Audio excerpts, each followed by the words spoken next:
Hi there, I'm Libby, and this is the recap video for Intro to Contact Staff at May Wildfire 2017.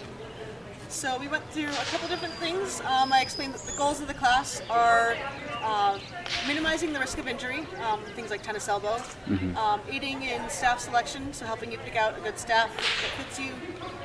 We talked about some basic terminology. We talked about the basic sort of building block movements with the staff. And we talked about using those building blocks to build compound moves and sort of recombine them in different ways. So in terms of injury prevention, we talked about doing a lot of stretching, especially of your forearms and wrists before you start spinning, and paying attention to these points sort of here and here where it's very frequent to get tennis elbow. And if you feel that, just take a break and stop for a while. In terms of picking out a staff, we talked about the length, generally between shoulder and nose height, depending on what kind of moves you want to do. We talked about the weight of a staff and that you want to have weight on the ends, more so than in the center. And we talked about the type of grip and having a center point marked out.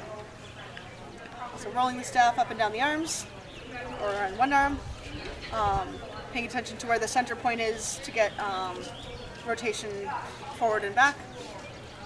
We talked about just a basic spin, staff sort of rotating around a static point. We talked about a wrap where the staff goes around a part of the body, and we did these wrist wraps, focusing on keeping the hands back to back, thumb to thumb. One hand flips and the other hand dives underneath to catch.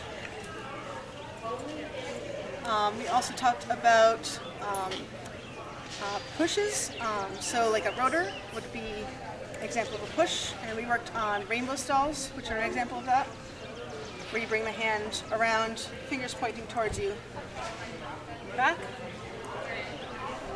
We talked about what I called a contact spin, which is something where the staff is spinning on a flat part of your body.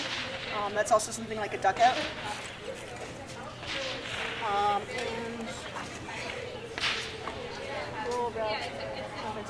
And toss. So we also talked about tosses and how you want to always match the momentum of the staff on the way down and never let the staff just hit you square in the wrist. So always matching that momentum. That was pretty much the basics of what we talked about. We talked a little bit on conveyor belts at the end, this move here, which combines some of those motions. And that's what we talked about in Intro to Contact Staff. Thanks for watching.